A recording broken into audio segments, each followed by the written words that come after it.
Is this going to be the year you stop making excuses? I can't, I'm too old, I'm too young, I'm too fat, I'm too thin. I can't, right? I can't. I hear this all the time, all the reasons that you can't do something. Don't tell me you can't. Don't give me excuses. What's the reason you've given yourself why you can't be successful and you can't be better? There are people out here that could be more successful, but you have thought your way into a depression. You have thought your way into gravitating and moving into the direction of anything and anybody that's negative. Everything about your life that you decided that you wanted for yourself is so negative, but yet you're expecting to produce positive results. And it doesn't stop if you don't make it stop. So recognize the excuses are not valid. They aren't. They're trumped up. They're conjured up. They're fabricated. They're lies. And how do you stop the lies? You stop the lies with the truth. And the truth is, you have time. You have the skill. You have the knowledge and the support and the willpower and the discipline to get it done. A lot of you are trying to find inspiration and motivation with a depressed mindset. You're depressed because you're not doing it with yourself. You don't find inspiration by not living in the grip of life. You need to live in the grip of life to find inspiration. Put challenges in front of yourself. When you put a challenge in front of yourself and you attack it, that's when you find inspiration. If you want all these things in life and you're just thinking that by some miracle of life it's going to magically happen, you got to wake up. The only way to get what you want in life is to get to work and go and get it. To look at all your adversity and all the excuses square in the face and push yourself out of your comfort zone to achieve what you want. I'm not going to allow things that I have no control over to control me.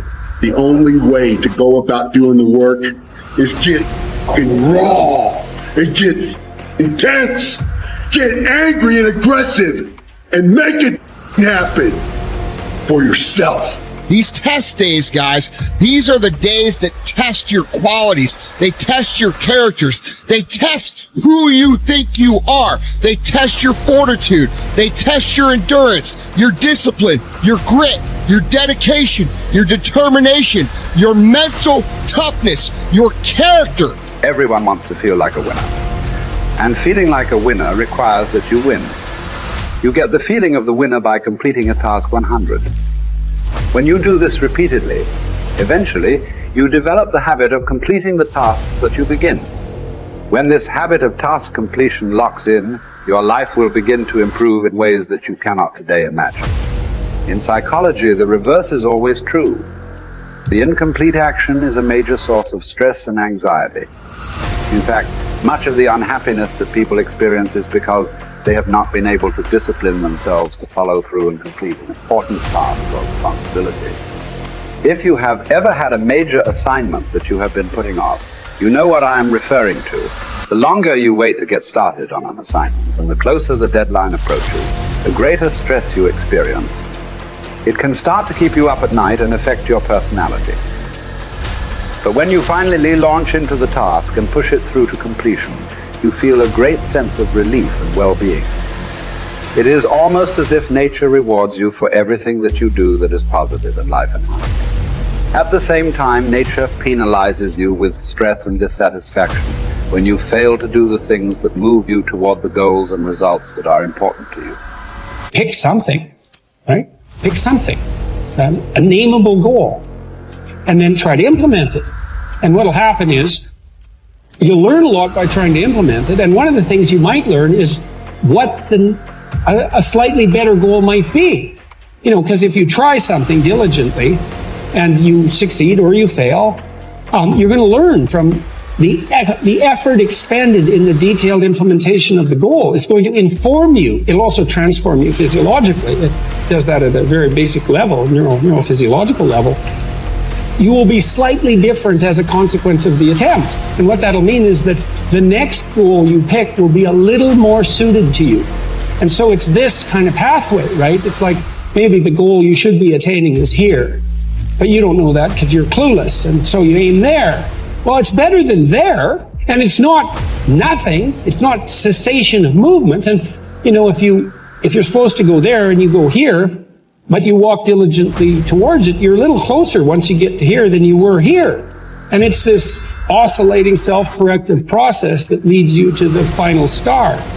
And you have to be willing to engage in erroneous experimentation to manage that, but it is a self-correcting process. And so one of the things I always talk to my clients about is, well, let's try something, and we'll reserve to ourselves the right to alter our trajectory. And then I would use as a corrective there, because you might say, well, how do you know when you're not just giving up, right? Instead of thinking maybe you need a different goal. And I would say, well, you can, if you're really concerned about your proclivity for self-deception, you can enter into a contract with yourself that you won't replace any goal you've set with a goal that's easier. And so you can switch your goal, but it has to be a little harder so that you check yourself against that tendency to withdraw and avoid and be self-deceptive. And that works like a charm. And if you do that with some degree of diligence, your goals will get better and more attainable, and you'll get happier too, because you don't experience happiness except in relationship to a goal. And that's really worth knowing. And that's another thing to think about too. If your life is meaningless, well, you're not pursuing a valued goal. I mean, you might be depressed too, and sometimes that can be like an illness, or something that is really wrong with you. But a good rule of thumb is that if you find no joy in life, there's a very low probability that you're pursuing a goal that you regard intrinsically, like in the depths of your temperament, as worthwhile. And that's technically true, because we do in fact experience most of the positive emotion, let's say, that's associated with emotions like joy. We experience that in relationship to a goal. So, well, then you want to find a goal that regulates your negative emotion and that brings you a certain amount of positive emotion and that expands your competence as you pursue it. And you will experience that as meaningful. That's really what meaning signals. The meaning signals you're doing all those things. You say, well, that's not real. It's like, don't listen to the semantic chatterbox so much, right? There's levels of you that are far wiser than that. And you can watch what happens to you instead of noticing what you think. The way that you develop courage and confidence is with knowledge and skill. Most fear and doubt arises out of ignorance and feelings of inadequacy of some kind. The more you learn the things you need to know to achieve your goals, the less fear you will feel on the one hand, and the more courage and confidence you will feel on the other. Think about learning to drive for the first time. You were probably extremely tense and nervous and made a lot of mistakes. You may have driven erratically and been a danger to yourself and others.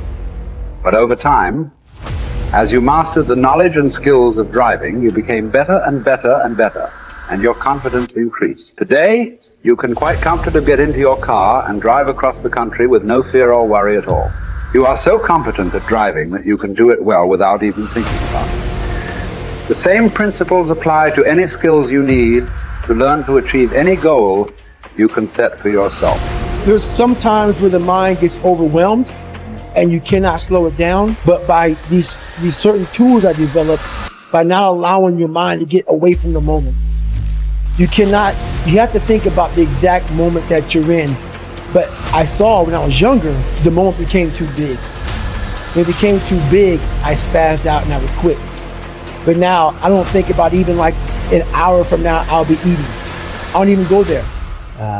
Because then your mind, no, we must embrace this, because now you have to be a leader in this moment. It's not about you just getting through it. I had 5 guys, and 6 including me, in my boat crew.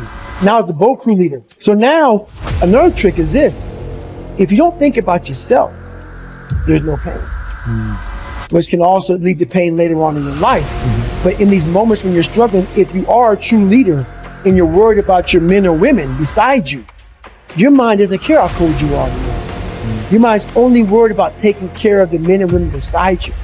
So I started realizing, man, if I take care of these cats to my left and my right in the worst moments, my mind is no longer thinking about, you're miserable, David Goggins, get the hell out of here. You're thinking about, how is John? How is Andy? How is Sam? How is Pete?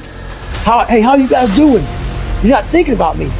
So there's so many things you can do to get outside your own head to then allow your body to just be like, hey, we're just a machine. But you have to let your mind be able to process all these different tactics to do that. Take a different vantage point in life. When you are in the hell, you can't see the beauty of being in it when you're in it. Get on top of that mountaintop in your mind. Get on top of that mountaintop and look down at what you're doing. You can see a whole different world, and that world is beautiful.